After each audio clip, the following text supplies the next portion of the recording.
নমস্কার কৃষক বন্ধু, কিষাণ বাণীতে আপনাদের প্রত্যেককে স্বাগত জানাই। এই অনুষ্ঠানটি প্রচারিত হচ্ছে ভারত সরকারের কৃষি এবং কৃষক কল্যাণ মন্ত্রকের সহায়তায়। আজকে আমাদের এই অনুষ্ঠানে আলোচনার বিষয় প্যাডি স্ট্র মাশরুমের চাষ। এ বিষয়ে আলোচনার জন্য আমার সঙ্গে বিশেষজ্ঞ হিসেবে রয়েছেন ডক্টর স্নেহাশিস কর্মকার, সহকারী অধ্যাপক, উদ্ভিদ শরীরতত্ত্ব বিভাগ, MITS institute of professional studies. নমস্কার স্নেহাশিস বাবু, আমাদের এই অনুষ্ঠানে স্বাগত জানাই। প্রথমে জানতে চাইবো সেটা হচ্ছে এই যে প্যাডিস্ট্র মাশরুম, এটা আসলে কি, সেই বিষয়ে যদি আমাদের একটু জানান। নমস্কার, আমি স্নেহাশিস কর্মকার। প্যাডিস্ট্রো মাশরুম প্রধানত ভলভাইসি প্রজাতির একটি মাশরুম, যা এশিয়ার উষ্ণ ও আর্দ্র আবহাওয়ায় অত্যন্ত সফলভাবে জন্মায়। আর সাধারণত ধানের খড় বা যে কোনো সেলুলোজ সমৃদ্ধ কৃষি অবশিষ্টাংশ ব্যবহার করে চাষ করা যায় বলেই এটিকে কম খরচে অধিক উৎপাদন সক্ষম। আর এটাকে আমরা প্যাডিস্ট্রো মাশরুম বলে থাকি। অর্থাৎ খড়টাকে ব্যবহার করা হয় বলেই এটা প্যাডিস্ট্র নাম হয়েছে। একদমই তাই। হ্যাঁ।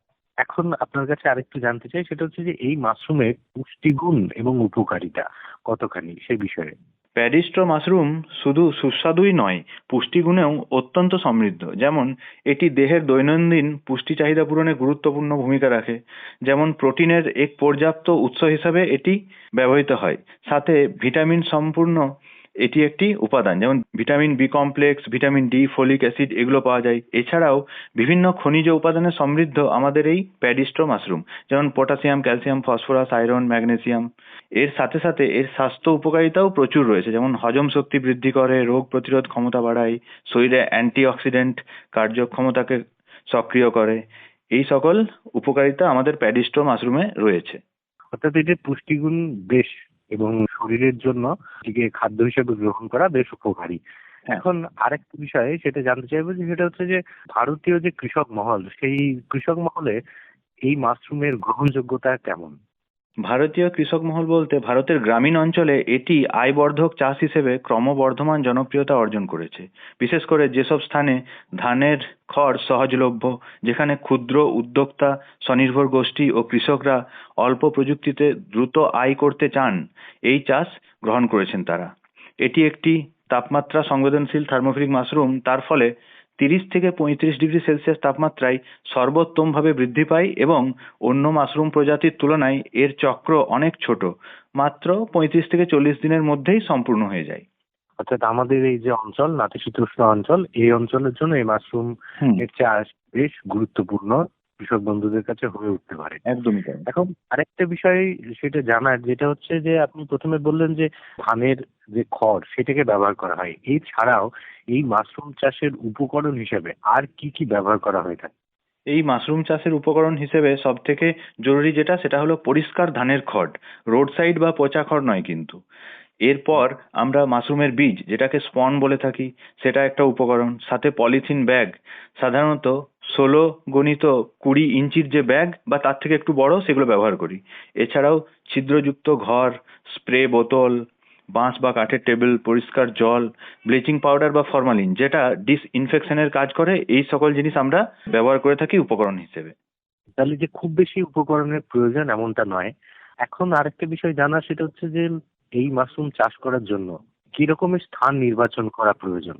স্থান বলতে প্রধানত শেড বা যে ঘরটি ছায়াযুক্ত হতে হবে, যেখানে সঠিক বায়ু চলাচলের ব্যবস্থা থাকাও বাঞ্ছনীয়। আর মাটিতে সরাসরি কিন্তু বেড রাখা যাবে না, সেক্ষেত্রে টেবিল বা উঁচু প্ল্যাটফর্ম রাখতে হবে। বিশেষ করে পরিবেশ যখন আর্দ্র হয় কিন্তু জল না জমে, সেরকম আবহাওয়া আমাদের প্রয়োজন। তাহলে যে স্থান নির্বাচনের ক্ষেত্রেও যে খুব একটা সমস্যা হতে পারে এমনটা নয়, খুব সহজেই যারা করতে চান তারা, যেরকম আমাদের বিশেষজ্ঞ মহাশয় বললেন, সেই অনুযায়ী স্থান কিন্তু সহজেই নির্বাচন করতে পারবেন। হ্যাঁ। খড় সংগ্রহের পর কিভাবে সেই খড়টাকে পরিশুদ্ধ করবেন চাষি বন্ধুরা, এবং কিভাবে সেটাকে প্যাকেটজাত করবেন, এই বিষয়টা যদি একটুখানি জানান। খড়ের ক্ষেত্রে খড় প্রস্তুতিকরণ কিন্তু খুবই প্রধান একটা স্টেপ, যেটা মাশরুম উৎপাদনের উপর নির্ভর করে, যে কতটা মাশরুম উৎপাদন হবে তার উপর। যেমন খড় পরিষ্কারকরণের ক্ষেত্রে ধুলোবালি, পচা অংশ, ময়লা এই সকল সরিয়ে ফেলতে হবে। সাথে তারপর আমরা খড়কে ভিজিয়ে রাখবো, জেনারেলি 6 থেকে 8 ঘন্টা পরিষ্কার জলে ভিজিয়ে রাখবো। তারপর ঈষৎ হাত চেপে পুরো জলটাকেই হালকাভাবে বের করে দিতে হবে, যাতে এটা আদর্শ একটা পরিবেশ তৈরি করে। আর এর সাথে সাথে আরেকটা খুবই গুরুত্বপূর্ণ জিনিস হচ্ছে জীবাণুনাশক প্রয়োগ করা, যেটা আমি অলরেডি বলেছি। হ্যাঁ, আপনি বলেছেন উপকরণ হিসাবে। এখন জীবাণুনাশকটা কিভাবে ব্যবহার করবেন সেটা হ্যাঁ, যদি একটুখানি জীবাণুনাশক বলতে যেমন 1% ফরমালিন মিশ্রণে আমরা 12 ঘন্টা খড়কে ভিজিয়ে রাখতে পারি, বা তার সাথে সাথে 70 থেকে 80 ডিগ্রি সেলসিয়াস তাপমাত্রার গরম জল আমরা সাধারণত 30 মিনিট ওই গরম জলে খড়কে রাখতে পারি। তারপর সেটাকে এই পদ্ধতিতে কিছুক্ষণ রাখার পর যেটা হবে সেটাকে আমরা ডিসইনফেকশন বলি, যেটা জীবাণুনাশক হিসেবেও আমরা খড়ের জীবাণুনাশক বলতে পারি। খড়ের জীবাণুনাশক, অর্থাৎ খড়টাকে জীবাণুমুক্ত করে নেওয়া হলো। এখন এই যে যে ব্যাগ বা বেড, এটাকে কি রকম করে চাষি বন্ধুরা তৈরি করবেন? এবার খড় জীবাণুনাশক হিসেবে ব্যবহার করার পর সেই খড়কে আমরা ব্যাগের ভেতর প্রথমে যেমন একটা স্তর দিলাম, তারপর সমানভাবে যে মাশরুমের যেটা বীজ সেটা ছিটিয়ে দেব, তারপর আবার একটা খড়ের স্তর দেব, আবার মাশরুমের স্পনগুলোকে ছিটিয়ে দেবো। এইভাবে 3 থেকে 4টি স্তর তৈরি করতে হবে। এটা হওয়ার পর পুরো ব্যাগটাকে বেঁধে 8 থেকে 10টা ছোট ছোট ছিদ্র করে দিতে হবে, এবং এই টোটাল প্রসেসটাকে আমরা টেবিলের ওপর সেট করে দেবো। টেবিল বা র্যাক যাই থাকবে তার উপর সেট করে দেবো। টেবিল, র্যাক অথবা ঝুলিয়ে দেওয়া কি সম্ভব? ঝুলিয়ে দেওয়া অবশ্যই সম্ভব, সেক্ষেত্রে বেঁধে ঝুলিয়ে দিতে হবে। আমাদের যে খড়ের ছাদ থাকবে তার সাথে আমরা বেঁধে দিতে পারি, ঝুলিয়ে দিতে পারি বাঁশের সাথে। বিশেষ করে গ্রামের দিকে এই পদ্ধতি প্রয়োগ করা হয়। আপনার কথা থেকে যেরকম বুঝতে পারা যাচ্ছে তাতে হচ্ছে যে কোনো অবস্থাতে এটা মাটিতে নিচে রাখা যাবে না এবং একদমই তাই। রাখা ঠিক না। কতদিন অপেক্ষা করতে হবে এই মাশরুম পাওয়ার জন্য, এবং এই ব্যাগগুলোকে কিভাবে পরিচর্যা করা হবে সেই বিষয়টা যদি একটুখানি জানতে পারেন? এরপর আমরা কি করব, ওই ব্যাগগুলোকে নিয়ে অন্ধকার ঘরের মধ্যে রাখবো, যেখানে তাপমাত্রা সাধারণত 25 থেকে 30 ডিগ্রি সেলসিয়াস তাপমাত্রা হবে। আর্দ্রতাও দেখতে হবে যাতে 80 থেকে 85% থাকে।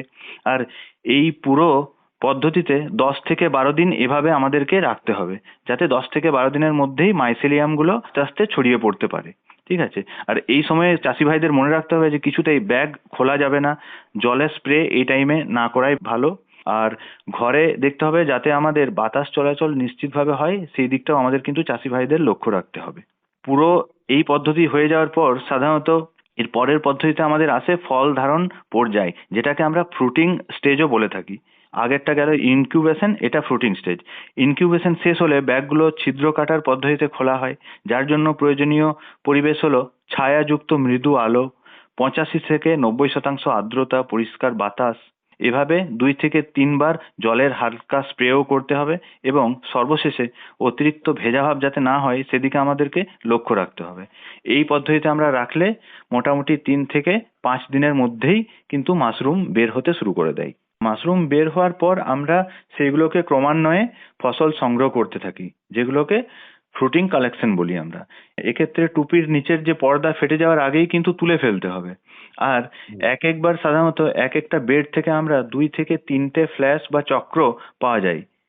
ঠিক আছে? আর প্রতিটা ফ্ল্যাশের ক্ষেত্রে মাঝখানে আবার সাধারণত 5 থেকে 6 দিন আমরা বিরতি রাখি। একটা ফ্ল্যাশ ওঠার পর 5-6 দিন পর আবার আরেকটা ফ্ল্যাশকে আমরা তুলে নিই, মানে সংগ্রহ করি। করা হবে, এবং সেটা ফসল যখন সংগ্রহ করা হবে তখন সেই আপনার কথা অনুযায়ী যে অন্তত 5-6 দিন মাঝখানে একটা গ্যাপ দিতে হবে। Gap দিতে 5-6 দিন পরে পরে ফসলটা সংগ্রহ করতে পারবেন চাষি বন্ধুরা। আর এখন, এখানে আমি আরেকটা জিনিস বলে নিই দেবাশিসদা, এখানে ফসল সংগ্রহ করার পরপরই বাজারজাত কিন্তু করা হয় না। বাজারজাত করার আগে ফসল সংগ্রহ করে ওগুলোকে একটু ভালো কাপড় দিয়ে পরিষ্কার করে নিই মাশরুমগুলোকে, তারপর সেটাকে বাজারজাত করি। আচ্ছা, এখন একেবারে গুরুত্বপূর্ণ একটি বিষয়, সেটা হচ্ছে যে এই মাশরুম চাষে লাভ কতখানি, সেই পরিমাণটা এবং যে খরচ এবং লাভের যে হিসাব, সেইটা যদি একটুখানি আমরা চাষি বন্ধুদের জন্য জানতে পারতাম। এক্ষেত্রে আমরা সাধারণত দেখি 10 থেকে 15 কেজি ধানের খড় থেকে 3 থেকে 5 কেজি মাশরুম পাওয়া সম্ভব, যার বাজারজাত মূল্য আমরা দেখতে গেলে দেখব 150 থেকে 200 টাকা প্রতি কেজিতে।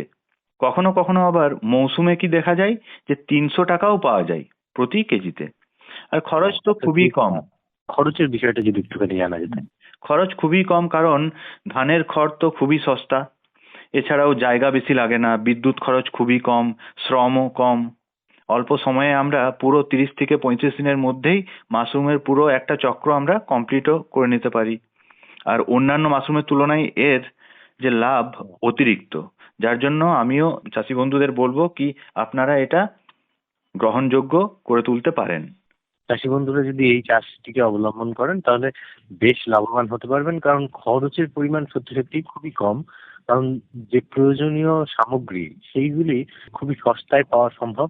যাদের বাড়িতে ধান চাষ আছে তারা তো খড় এমনিই পেয়ে যাবেন, মানে খরচের পরিমাণটা যে খুবই কম সেটা আমরা জানতে পারলাম। এখন একটা বিষয় যে সেটা হচ্ছে যে এটার থেকে সম্ভাব্য আয় কিরকম হতে পারে সেই বিষয়টা যদি একটুখানি জানা সম্ভব হতো। যদি আমরা 10টি বেড তৈরি করতে পারি, সেক্ষেত্রে দেখা যায় যে মোট মাশরুম উৎপাদন 30 থেকে 50 কেজি অবধি হয়। আর এতে মোট আয় সাধারণত 5,400 থেকে 9,000 টাকা পর্যন্ত হতে পারে, যেক্ষেত্রে প্রতি কেজি মাশরুমের দাম 180 টাকা যদি আমরা ধরি। আর ব্যয় বাদ দিলে নেট লাভ সেক্ষেত্রে দাঁড়ায় 3,000 থেকে 5,000 টাকা প্রত্যেক মাসে। এভাবে চাষি বন্ধুরা খুবই লাভবান হতে পারেন। লাভবান হতে পারবেন যদি এই চাষ করেন, কারণ আপনি শুধুমাত্র 10টা প্যাকেট বা 10টা বেডের কথা বললেন। জায়গা অনুযায়ী এই বেডের পরিমাণ তারা বাড়াতেও পারেন, সেক্ষেত্রে লাভের আয়ের পরিমাণ আরো বাড়া সম্ভব। একদম। অনেক অনেক ধন্যবাদ স্নেহাশিস বাবু আমাদের সঙ্গে সময় দেওয়ার জন্য, আর যারা আমাদের সঙ্গে অনুষ্ঠান শুনলেন তাদের প্রত্যেককে এবং ধন্যবাদ এবং নমস্কার আমাদের সঙ্গে এই অনুষ্ঠানে জুড়ে থাকার জন্য।